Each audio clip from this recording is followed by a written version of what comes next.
Jemaat yang dikasihi oleh Tuhan, marilah ibadah hari ini kita khususkan dengan satu pengakuan di dalam hidup kita dan pikiran kita demikian. Tuhan yang menciptakan langit dan bumi adalah sumber pertolongan.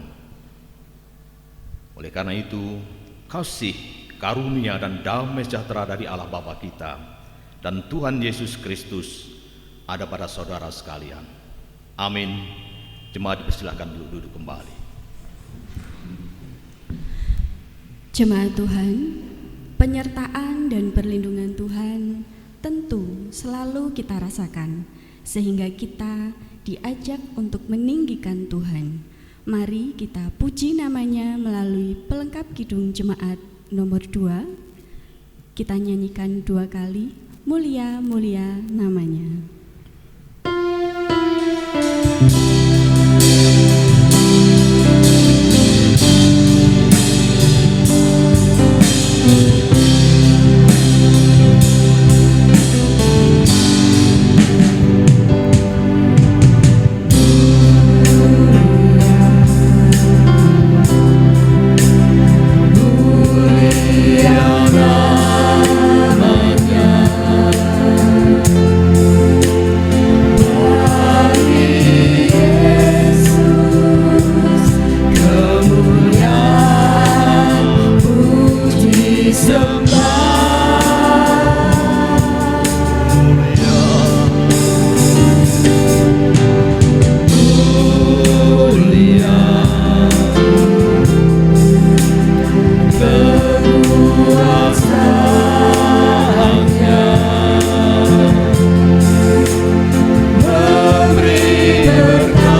dikasihi oleh Tuhan, sungguh luar biasa. Tuhan Yesus ketika mengasihi kita tidak pernah henti-hentinya. Tuhan memberikan kasih kesetiaannya kepada kita. Terbukti hari ini Bapak Ibu Saudara yang dikasihi oleh Tuhan, ketika kita bersama-sama bersekutu, berkumpul di rumah yang kudus ini bukan karena kepandaian kita, namun ini adalah bentuk kasih Tuhan, penyertaan Tuhan kepada kita sebagai umatnya. Untuk itu mari Bapak Ibu kita diingatkan kembali perintah akan hukum kasih yang senantiasa diberikan Tuhan Yesus kepada kita semua.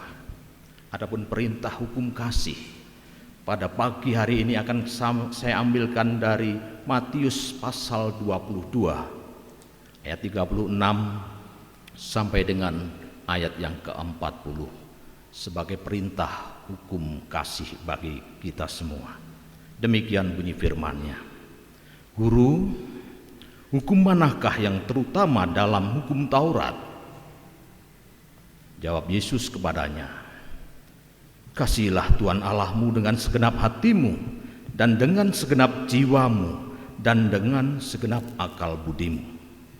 Itulah hukum yang terutama dan yang pertama. Dan hukum yang kedua yang sama dengan itu ialah, kasihilah sesamamu manusia seperti dirimu sendiri. Pada kedua hukum inilah tergantung seluruh hukum Taurat dan kitab para nabi. Bapak Ibu, ketika kita mencermati dengan seksama perintah hukum kasih ini, ada yang luar biasa Bapak Ibu.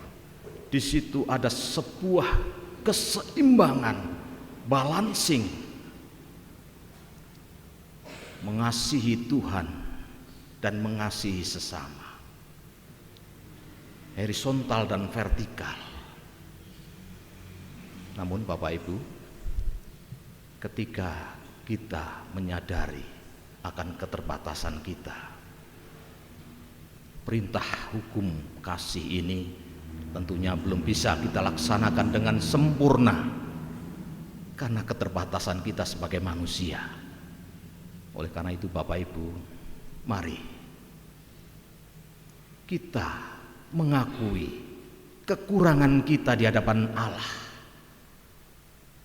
Kita menyesali karena kita belum mampu melaksanakan perintah hukum kasih ini sesuai dengan harapan dan kehendak Tuhan. Untuk itu mari Bapak Ibu, kami ajak untuk Bapak Ibu untuk menghadap Tuhan. Kita bawa penyesalan kita dengan kita pujikan Kidung Penyesalan, Kidung Jemaat nomor 26. Kita pujikan bait yang pertama dilanjutkan pada bait yang kedua. Mampirlah dengar doaku.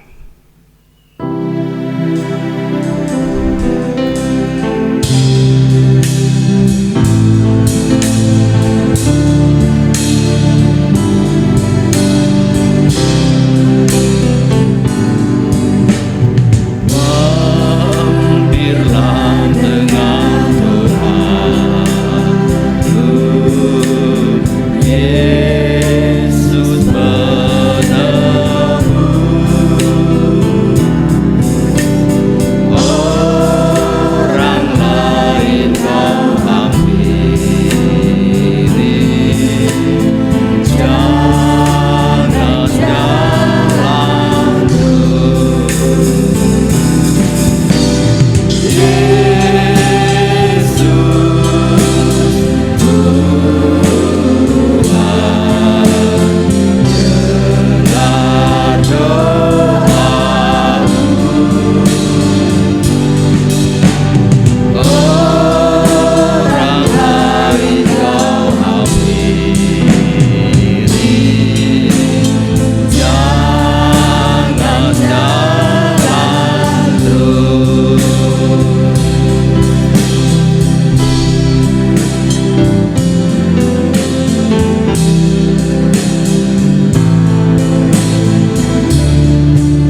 Bapak Ibu Saudara yang dikasihi oleh Tuhan, bentuk penyesalan kita di hadapan Tuhan Allah.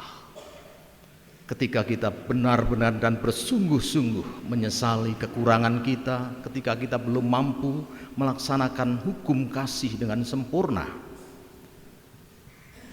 Tuhan tidak akan menghukum kita, tetapi Tuhan akan menuntun jalan kita. Kita akan mendapat anugerah pertolongan Tuhan, seperti berita anugerah yang pagi hari ini akan kita terima, yang akan saya ambilkan dari Amsal pasal 2. Amsal pasal 2 ayat 6 sampai dengan ayat yang ke-9 kita terima sebagai berita anugerah yang demikian bunyi firman-Nya. Karena Tuhanlah yang memberi hikmat, dari mulutnya datang pengetahuan dan kepandaian. Ia menyediakan pertolongan bagi orang yang jujur, menjadi perisai bagi orang yang tidak bercela lakunya, sambil menjaga jalan keadilan dan memelihara jalan orang-orangnya yang setia. Maka engkau akan mengerti tentang kebenaran, keadilan dan kejujuran, bahkan setiap jalan yang baik. Demikianlah Bapak Ibu berita anugerah kita terima pada pagi hari ini. Mari kita menghadap Tuhan di dalam doa. Kita bawa segala pergumulan kita bawa segala bentuk penyesalan kita di hadapan Allah di dalam doa syafaat hari ini.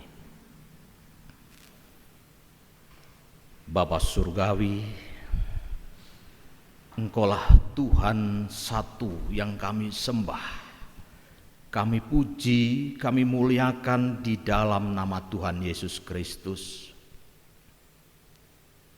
Engkaulah Tuhan Juru Selamat kami. Kami bersyukur Tuhan, pada pagi hari ini telah Engkau persatukan kami di rumah-Mu yang kudus ini, baik kami yang dari dekat maupun kami yang dari jauh, tentunya dengan segala kesibukan kami. Namun Tuhan perkenankan kami, dipersatukan kami dalam satu persekutuan untuk mengadakan ibadah pada pagi hari ini. Untuk itu Tuhan, terpujilah nama-Mu di dalam hidup kami sepanjang masa. Kami juga berdoa Tuhan untuk saudara-saudara kami yang masih di dalam perjalanan untuk menuju ke tempat ini. Mari Tuhan, Engkau tuntun mereka, Engkau dampingi mereka, sehingga mereka juga dapat sampai di rumah-Mu yang kudus ini untuk menerima berkat-Mu. Demikian pula Tuhan, kami juga berdoa untuk saudara-saudara kami yang saat ini sedang dalam keadaan sakit, seperti Bapak Parti dan juga yang lain-lain yang tidak bisa kami sebutkan satu persatu. Mari Tuhan, tangan-Mu yang penuh dengan kuasa Engkau ulurkan, Engkau angkat segala sakit penyakitnya, sehingga saudara-saudara kami bisa memperoleh pemulihan kembali akan sakit mereka. Demikianlah Tuhan, kami juga berdoa untuk saudara-saudara kami,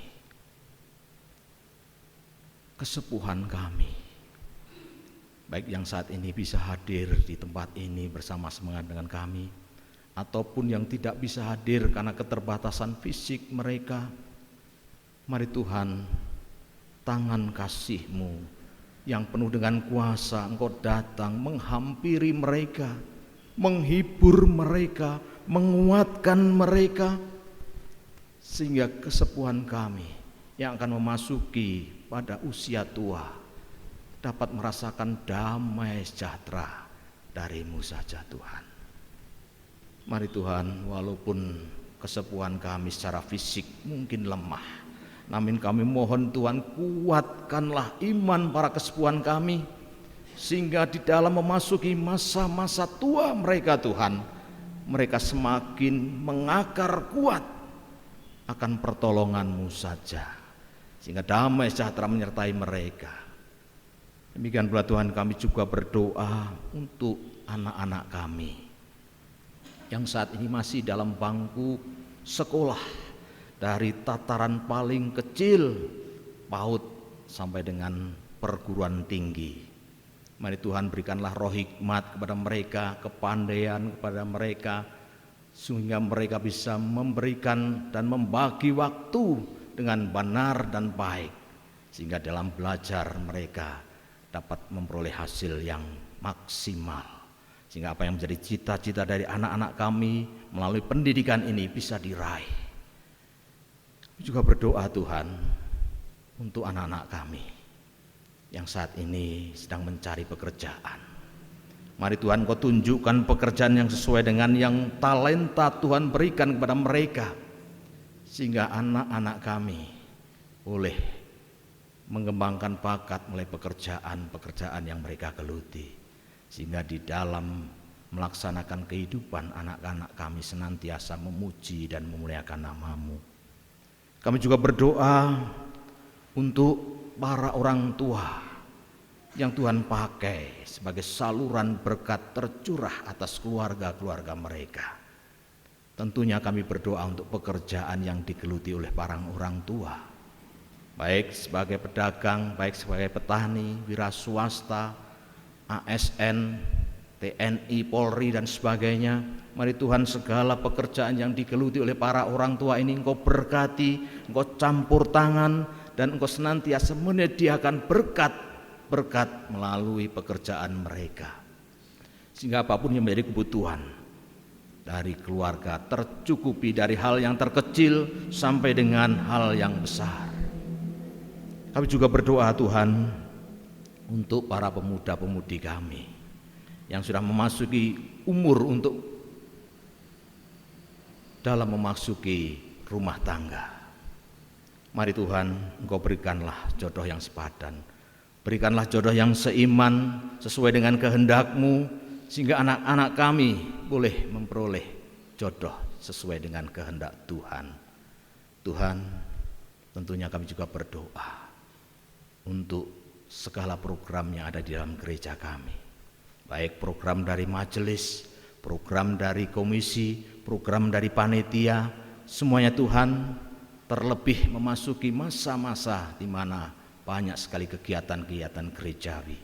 Mari Tuhan, segala program yang telah disusun kiranya Tuhan berkati, Tuhan campur tangan, sehingga segala program bisa dilaksanakan dengan baik dan benar sesuai dengan petunjuk dan kehendak Tuhan saja yang terjadi, hanya untuk kemuliaan bagi nama Tuhan. Demikian pula Tuhan, kami juga berdoa untuk jalannya ibadah pagi hari ini, dari awal, pertengahan hingga akhir. Kiranya Tuhan memberkati, Tuhan memimpin melalui Roh Kudus-Mu, dijauhkan kami dari segala sakit penyakit, penggodaan dan juga maut, sehingga ketika kami mengadakan ibadah ini Tuhan, kami memperoleh damai sejahtera dari Allah. Demikian pula Tuhan, kami juga berdoa untuk bangsa negara kami dalam masa-masa transisi peralihan kekuasaan. Kiranya Tuhan memberkati, Tuhan campur tangan, sehingga masa transisi peralihan dari Presiden Bapak Joko Widodo kepada Bapak Jenderal Prabowo Subianto diberikan kelancaran, dijauhkan dari segala penggodaan, rintangan, sehingga masa transisi ini berjalan dengan baik, sehingga apa yang menjadi cita-cita dari bangsa negara kami ini terwujud atas para pemimpin bangsa negara kami. Berikanlah roh hikmat, roh takut akan Tuhan, sehingga para pemimpin bangsa dalam melaksanakan tugas dan panggilan mengelola bangsa negara yang besar ini benar-benar seturut dengan kehendak-Mu. Tuhan, kami serahkan sepenuhnya doa kami yang jauh dari sempurna ini Tuhan, karena keterbatasan kami, maka kami alaskan di dalam satu nama, Tuhan Yesus Kristus yang kami percaya sebagai juru selamat kami. Kami naikkan doa kami. Haleluya, puji Tuhan. Amin.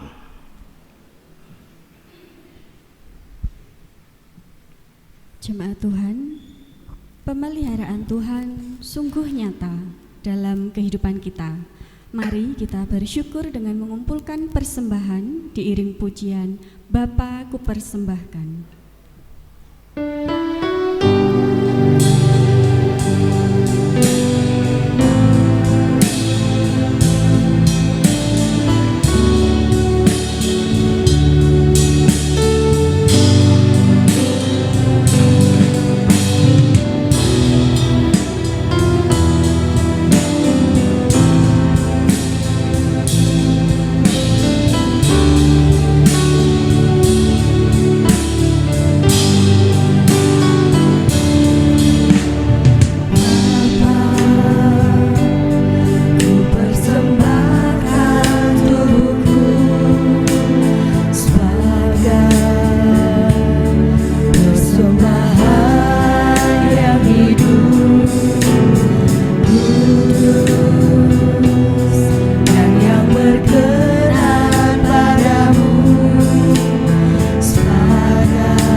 Kita serahkan persembahan ini kepada Tuhan di dalam doa.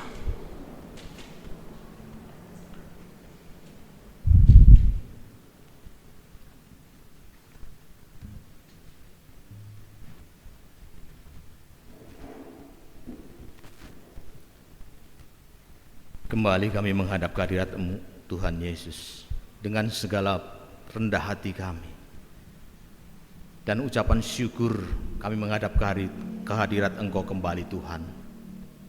Mengucap syukur atas segala berkat yang Tuhan limpahkan bagi hidup kami. Termasuk pagi hari ini, Tuhan, kami boleh mengumpulkan persembahan yang merupakan bagian dari berkat-berkat-Mu. Mari Tuhan, persembahan yang telah terkumpul ini Engkau sucikan, sehingga melalui persembahan ini Nama-Mu dipermuliakan, kerajaan-Mu dilebarkan di dalam hidup kami.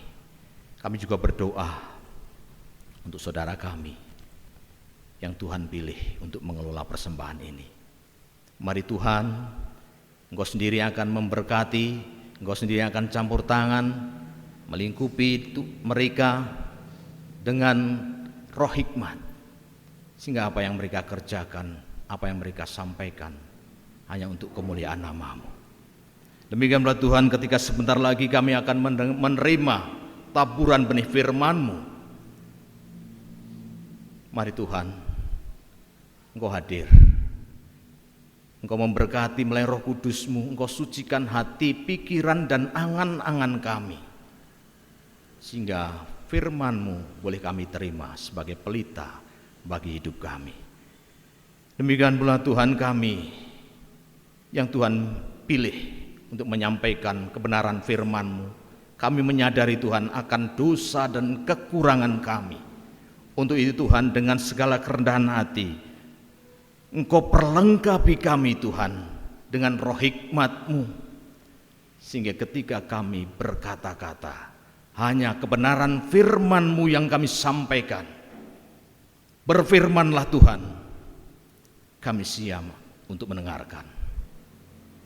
Di dalam nama Tuhan Yesus Kristus yang kami percaya sebagai juru selamat, kami naikkan doa kami. Haleluya, puji Tuhan. Amin. Jemaat dipersilakan duduk-duduk kembali.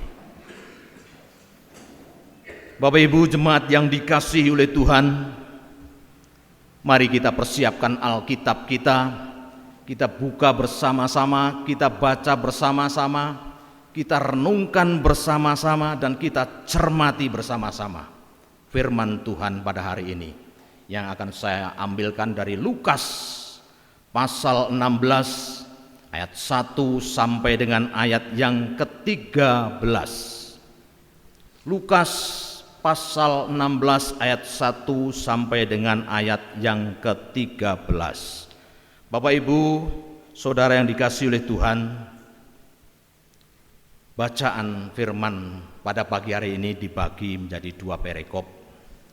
Seperti biasa, perumpamaan yang diberikan Tuhan Yesus kepada para murid-muridnya dan kepada kita tentunya. Perikop yang pertama Bapak Ibu, nomor 1 sampai dengan nomor 9. Adapun perikop yang kedua 10 dilanjutkan sampai yang ke-13. Kami akan membacakan perikop yang pertama, perumpamaan tentang bendahara yang tidak jujur. Dan Yesus berkata kepada muridnya, ada seorang kaya yang mempunyai seorang bendahara. Kepadanya disampaikan tuduhan bahwa bendahara itu menghamburkan miliknya. Lalu ia memanggil bendahara itu dan berkata kepadanya, apakah yang kau dengar tentang engkau? Berikanlah pertanggungjawab atas urusanmu, sebab engkau tidak boleh lagi bekerja sebagai bendahara. Kata bendahara itu di dalam hatinya, apakah yang harus aku perbuat? Tuanku memecat aku dari jabatanku sebagai bendahara. Mencangkul aku tidak dapat, mengemis aku malu. Aku tahu apa yang akan aku perbuat, supaya apabila aku dipecat dari jabatanku sebagai bendahara, ada orang yang akan menampung aku di rumah mereka. Lalu ia memanggil seorang demi seorang yang berhutang kepada tuannya. Katanya kepada yang pertama, berapakah hutangmu pada tuanku? Jawab orang itu, 100 tempayan minyak. Lalu katanya kepada orang itu, inilah surat hutangmu. Duduklah dan buat surat hutang lagi sekarang juga 50 tempayan. Kemudian ia berkata kepada yang kedua, berapakah hutangmu? Jawab orang itu, 100 pikul gandum. Katanya kepada orang itu, inilah surat hutangmu. Buatlah surat hutang yang lain, 80 pikul. Lalu Tuhan itu memuji bendahara yang tidak jujur itu karena ia telah bertindak dengan cerdik. Sebab anak-anak dunia ini lebih cerdik terhadap sesamanya daripada anak-anak terang. Dan aku berkata kepadamu, ikatlah persahabatan dengan mempergunakan mamon yang tidak jujur, supaya jika mamon itu tidak dapat menolong lagi, kamu diterima di dalam kemah abadi. Adapun perikop yang kedua Bapak Ibu, di sini beri judul setia dalam perkara yang kecil. Ayat yang ke-10. Barang siapa setia dalam perkara kecil, ia setia juga dalam perkara besar. Dan barang siapa tidak benar dalam perkara-perkara kecil, ia tidak benar juga dalam perkara-perkara besar. Jadi, jikalau kamu tidak setia dalam hal mamon yang tidak jujur, siapakah yang akan mempercayakan kepadamu harta yang sesungguhnya? Dan jikalau kamu tidak setia dalam harta orang lain, siapakah yang akan menyerahkan hartamu sendiri kepadamu? Seorang hamba tidak dapat mengabdi kepada dua tuan, karena jika demikian, ia akan membenci yang seorang dan mengasihi yang lain, atau ia akan setia kepada yang seorang dan tidak mengindahkan yang lain. Kamu tidak dapat mengabdi kepada Allah dan kepada Mammon. Bapak Ibu jemaat yang dikasihi, yang berbahagia adalah saya dan saudara yang senantiasa membaca firman dan juga senantiasa berusaha untuk melaksanakan di dalam kehidupan hari lepas hari. Haleluya. Bapak Ibu saudara yang dikasihi oleh Tuhan, judul khotbah saya pada hari ini yaitu menjunjung tinggi perilaku hidup jujur. Menjunjung tinggi perilaku hidup jujur. Bapak Ibu saudara yang dikasihi oleh Tuhan,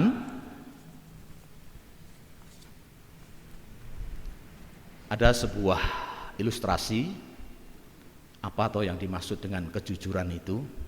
Maka untuk mengawali khotbah saya, Bapak Ibu, saya akan memberikan sebuah ilustrasi ataupun cerita mengenai kejujuran. Diceritakan Bapak Ibu, ada seorang guru ataupun rabi yang mempunyai murid. Lantas rabi ataupun guru itu mengumpulkan para murid-muridnya. Setelah murid-murid berkumpul, lalu guru itu bertanya kepada murid-muridnya. Pertanyaannya, apakah yang akan kamu lakukan jika di jalan, sewaktu kamu berjalan, menemukan sebuah dompet dan dompet itu berisi penuh dengan uang?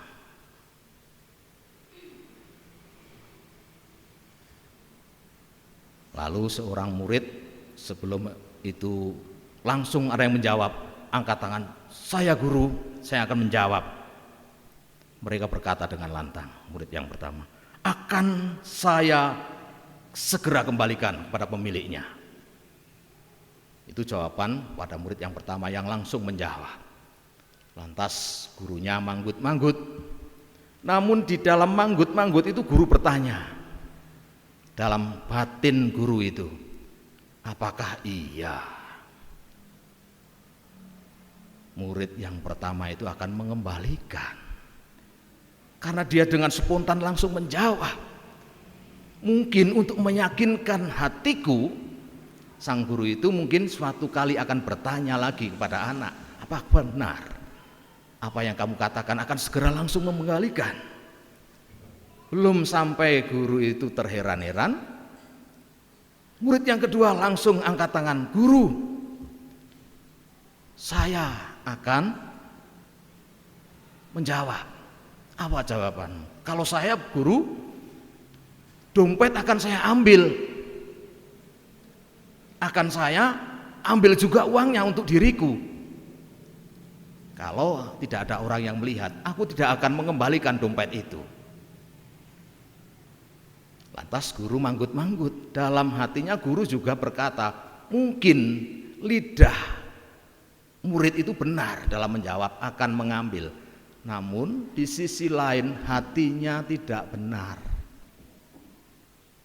Lantas Bapak Ibu Saudara yang dikasihi oleh Tuhan, murid yang ketiga angkat tangan. Dia memberi jawaban, jujur guru, kalau saya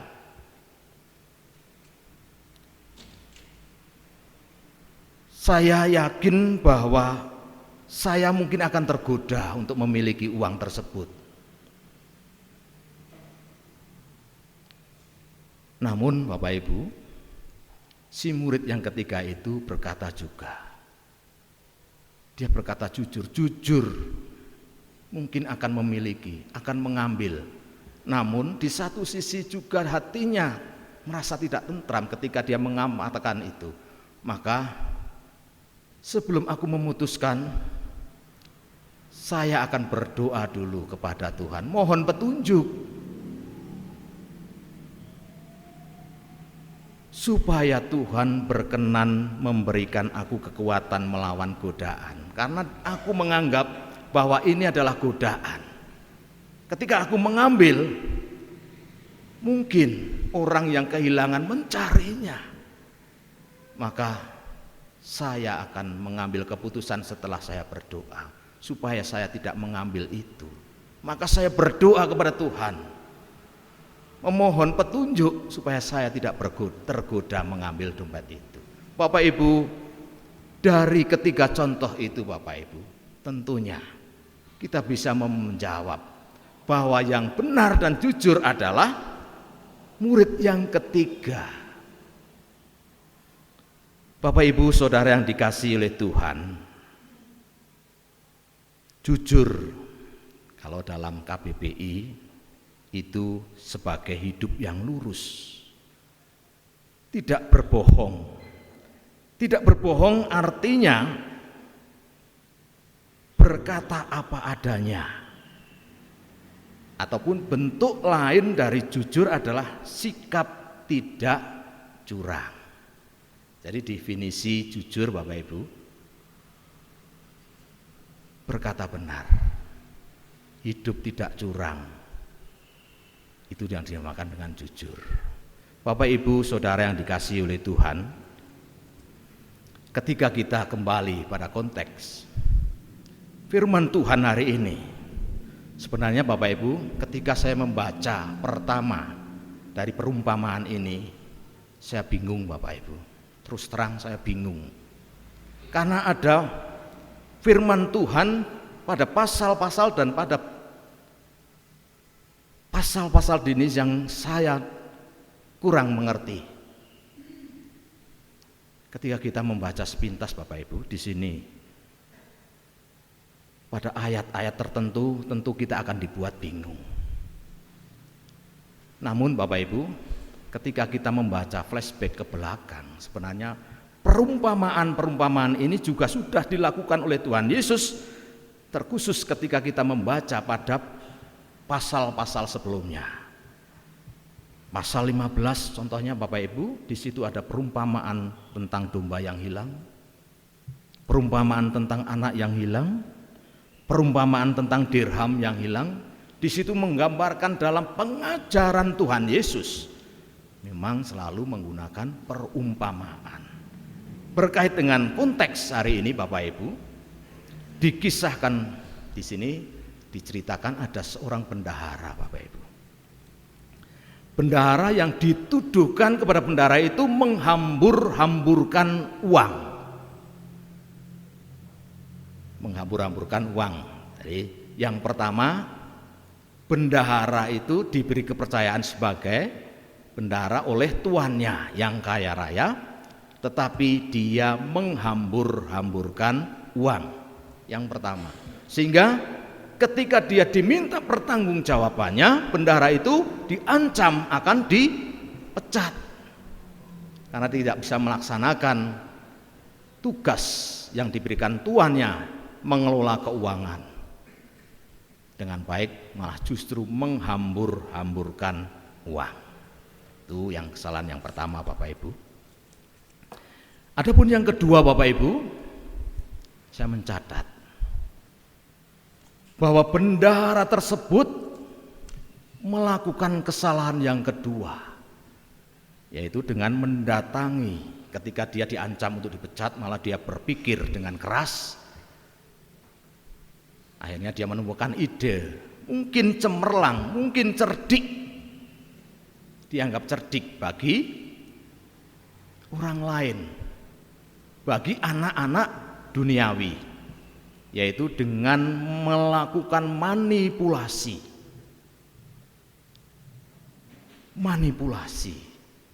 yaitu dengan merubah nominal yang sebenarnya diganti dengan nominal yang dikehendaki oleh bendahara tersebut. Ini merupakan sebuah kesalahan yang kedua yang dilakukan oleh bendahara ketika kita mencermati perumpamaan pada pagi hari ini. Yang seharusnya yang pertama, dia harus, yang pertama itu kalau kita membaca pada ayat yang ke-6 Bapak Ibu, jawab orang itu, hutang saya itu 100 tempayan minyak kepada tuan. tuan dari bendahara itu. Namun bendahara itu menyuruh kepada orang yang berhutang kepada tuannya itu, ganti. Jangan 100 tetapi 50 tempayan. Itu Bapak Ibu kesalahan yang kedua. Memanipulasi, menyuruh merubah dari jumlah yang sesungguhnya. Kesalahan pertama sudah dilakukan, disusul dengan kesalahan yang kedua. Bendahara itu juga mendatangi orang yang berhutang kepada tuannya. Berapa yang kamu hutang? 100 pikul gandum. Ini surat hutangnya, namun kamu ganti. Jangan 100, tetapi 80 pikul gandum. Di sini terjadi manipulasi yang berkelanjutan. Lantas Bapak Ibu, ketika kita melihat, ini yang saya menjadi bingung tadinya Bapak Ibu, yaitu seperti ayat pada ayat yang ke-8.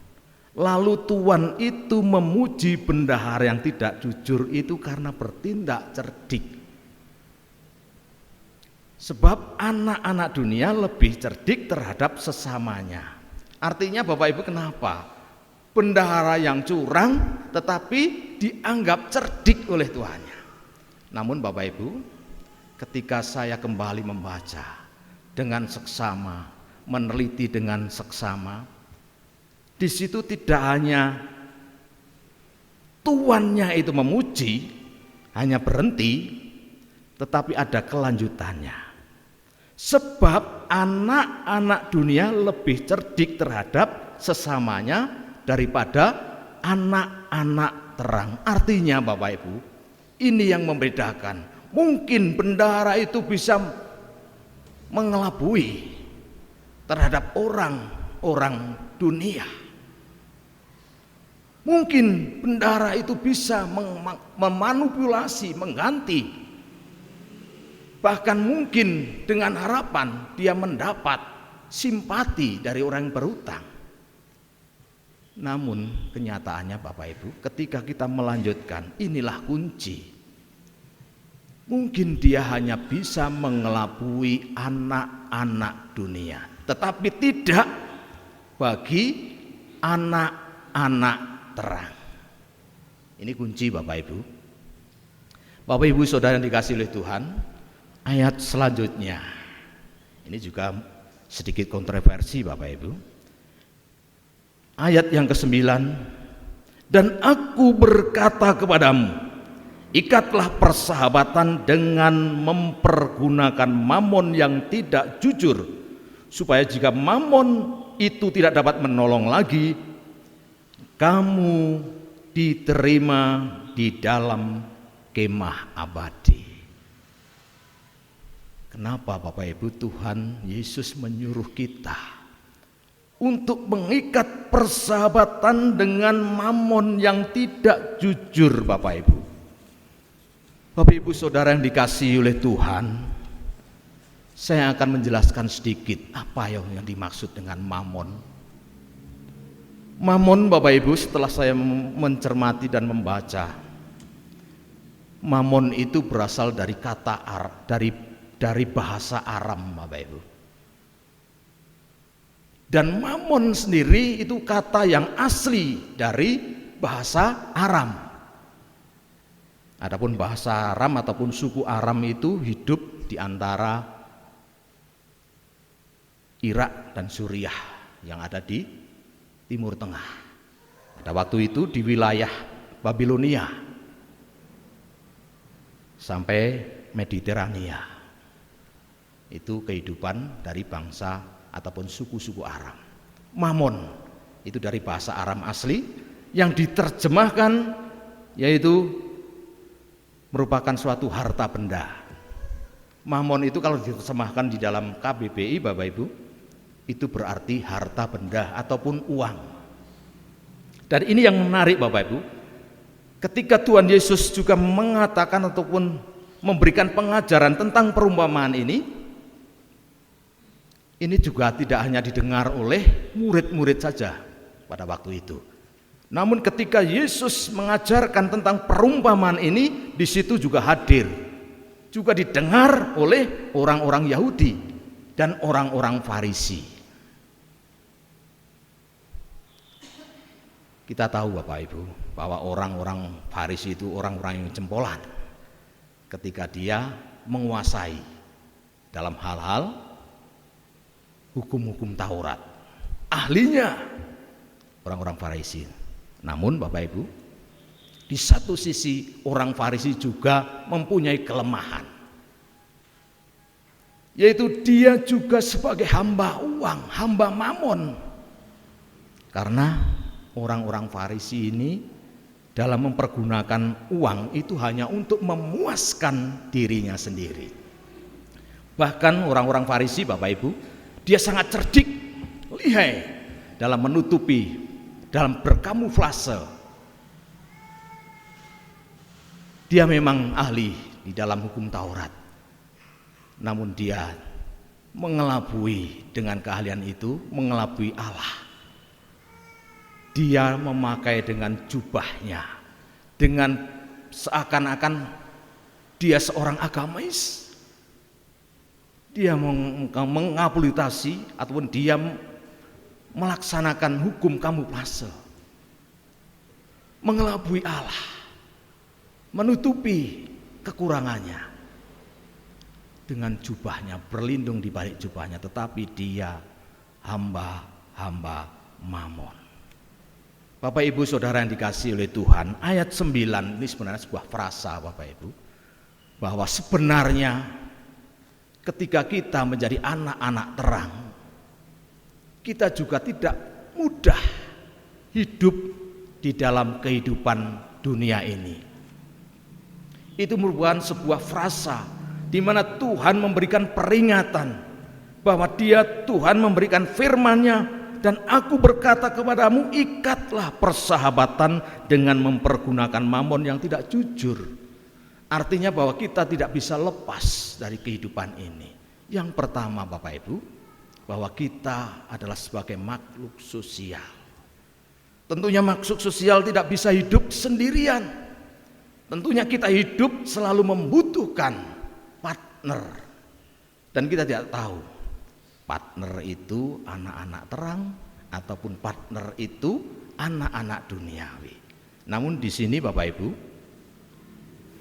Tuhan telah memberikan kepada kita sebuah peringatan kepada kita, supaya ketika kita mengikat persahabatan dengan mempergunakan mamon tidak jujur, supaya kita tidak larut dalam pergaulan duniawi ini, maka Tuhan memberikan satu firman Tuhan sebagai pengingat, sebagai sebuah warning, peringatan kepada kita, yang akan saya ambilkan dari Matius 10 ayat yang ke-16.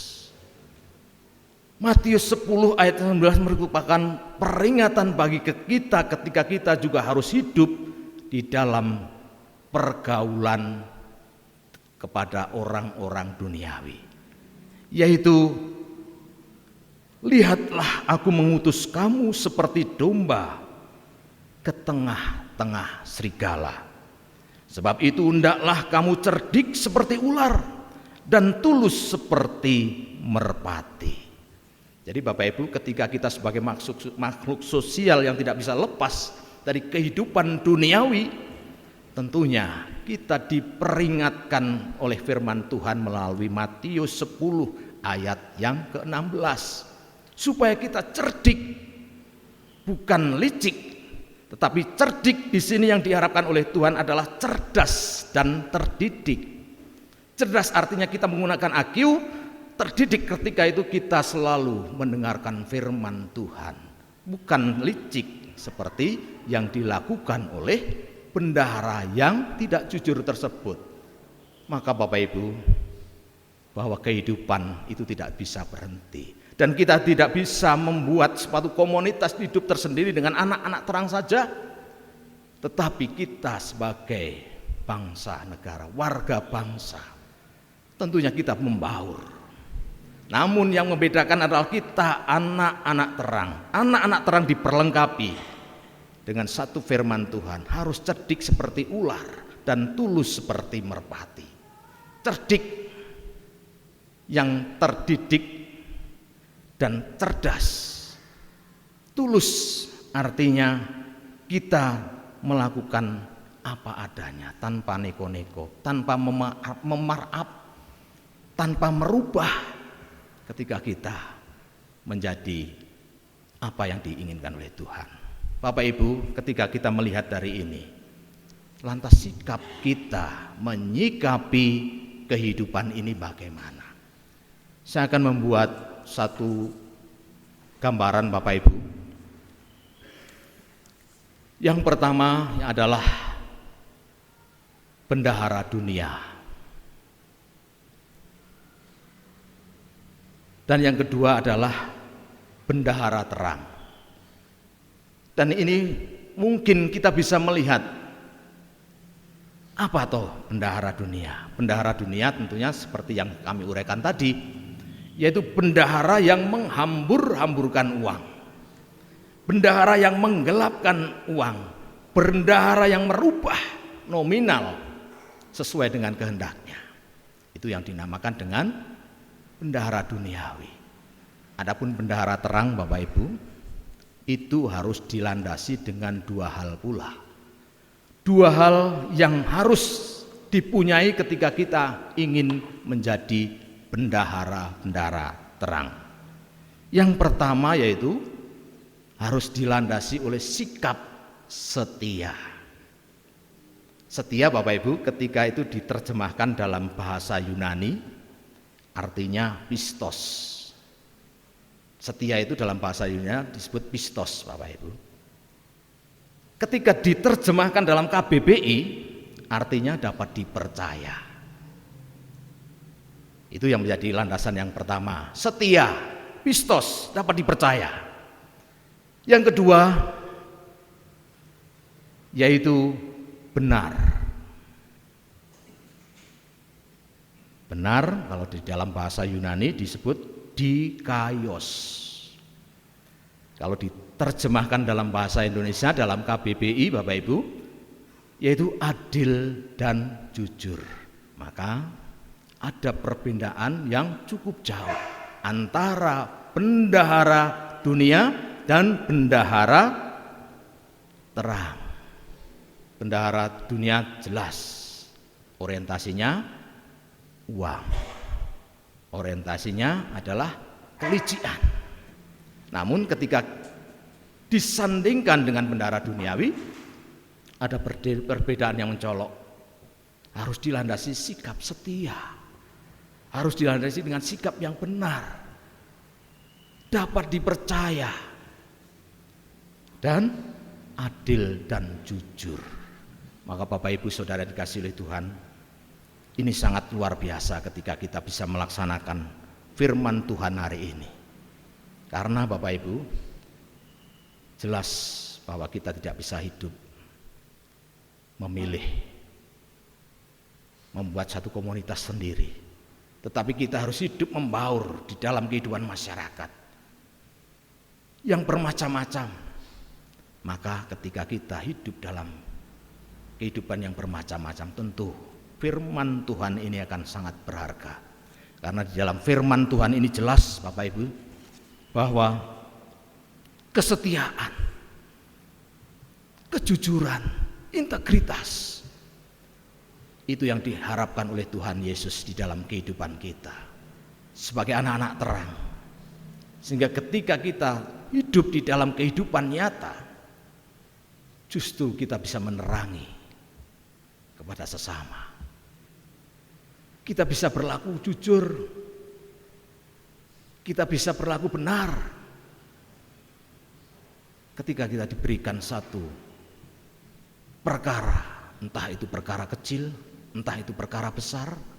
Ketika kita memahami dan memegang sikap-sikap yang dikehendaki oleh Tuhan, setia dan benar, apapun yang diberikan Tuhan kepada kita, akan kita jawab dengan cerdik seperti ular dan tulus seperti merpati. Tuhan memberkati kita semua. Amin.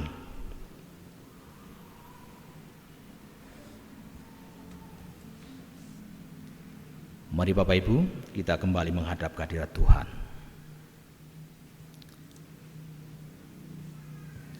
Sungguh luar biasa Tuhan, ketika kami menerima taburan benih firman-Mu hari ini.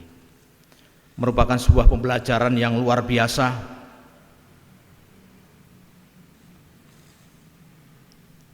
Bagi kami sebagai hamba-hamba-Mu, sebagai anak-anak terang,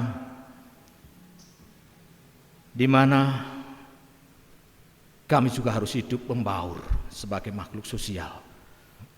Tentunya kami tidak tahu apa yang dilakukan oleh dunia. Namun di situ merupakan peringatan bagi kami semua sebagai umat-Mu, sebagai anak-anak-Mu, sebagai anak-anak terang, bahwa kami harus waspada supaya kami tidak terjerumus di dalam kehidupan duniawi, kehidupan yang akan menjerumuskan kami menjauh dari persekutuan dan kehendak-Mu. Sangat indah ketika kami bisa melaksanakan sebuah firman-Mu, ketika kami harus hidup di tengah-tengah kehidupan manusia seperti domba di tengah-tengah serigala, di mana kami harus hidup cerdik seperti ular dan tulus seperti merpati. Bukan cerdik dalam artian licik, tetapi di sinilah cerdik, cerdas dan terdidik. Tulus apa adanya. Oleh karena itu Tuhan, mampukan kami semua sehingga kami bisa menjadi terang. Karena kami lemah Tuhan, tanpa campur tangan-Mu. Oleh karena itu Tuhan, berikanlah kekuatan kepada kami semua, para hamba-hamba-Mu, jemaat-Mu, sehingga kami dimampukan untuk senantiasa hidup seturut dengan kehendak-Mu, menjadi anak-anak terang yang juga bisa menerangi sesama. Walaupun itu tidak mudah dan butuh sebuah perjuangan yang harus diperjuangkan. Untuk itu Tuhan, berikanlah kepada kami hikmat yang hadir dalam kehidupan kami. Demikianlah Tuhan, ketika kami mengadakan ibadah pagi ini, kami menyadari Tuhan banyak sekali kekurangan kami, banyak sekali dosa kami.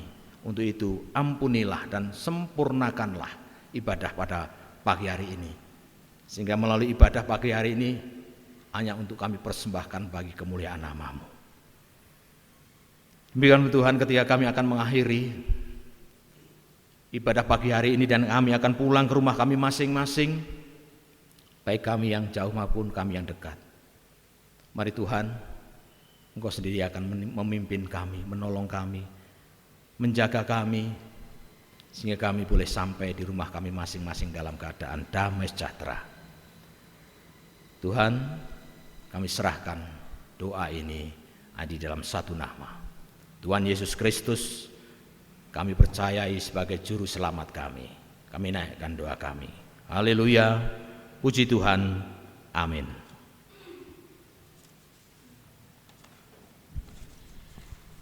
Jemaat Tuhan, firman Tuhan mengajak kita untuk senantiasa hidup jujur dan apa adanya di hadapan Tuhan. Mari kita sanggupi firman-Nya dengan pujian Tak Ku Tahu Hari Esok.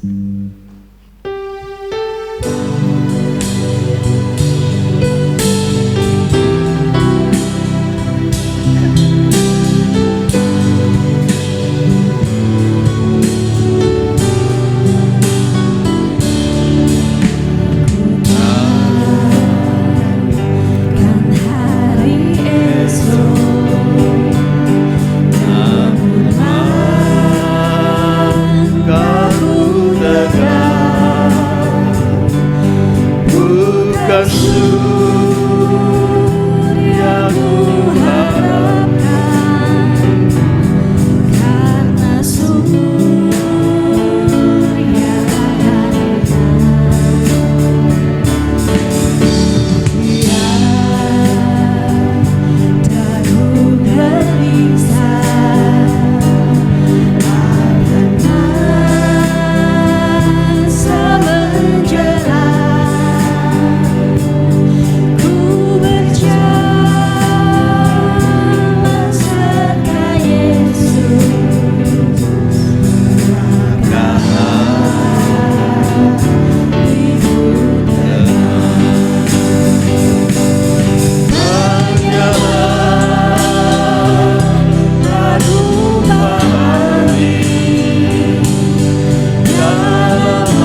semangat kami ada untuk bangkit berdiri.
Dikasihi oleh Tuhan, marilah bersama semangat dengan umat Tuhan yang percaya. Kita perbaharui iman kita melalui iman pengakuan iman rasuli yang demikian. Aku percaya kepada Allah Bapa yang Maha Kuasa, Khalik langit dan bumi, dan kepada Yesus Kristus, Anak yang tunggal Tuhan kita, yang dikandung daripada Roh Kudus, lahir dari anak darah Maria, yang menderita di bawah pemerintahan Pontius Pilatus, disalibkan, mati, dan turun ke dalam kerajaan maut. Pada hari yang ketiga bangkit pula di antara orang mati, naik ke surga, duduk di sebelah kanan Allah Bapa yang Maha Kuasa, dan akan datang dari sana untuk menghakimi orang yang hidup dan yang mati. Aku percaya kepada Roh Kudus, gereja yang kudus, dan persekutuan orang kudus, pengampunan dosa, kebangkitan daging, dan hidup kekal. Saudara yang dikasihi oleh Tuhan, pulanglah ke rumah masing-masing. Jadilah saksi-saksi Tuhan Yesus. Terimalah berkat Tuhan. Tuhan memberkati segala pekerjaan kita dan melindungi setiap kehidupan kita. Tuhan menyinari kita dengan wajah-Nya dan memberi kita kasih karunia. Tuhan menghadapkan wajah-Nya kepada kita dan memberi kita damai sejahtera hari ini sampai Maranatha. Amin. Kita tutup dengan pujian Tenanglah Kini Hatiku.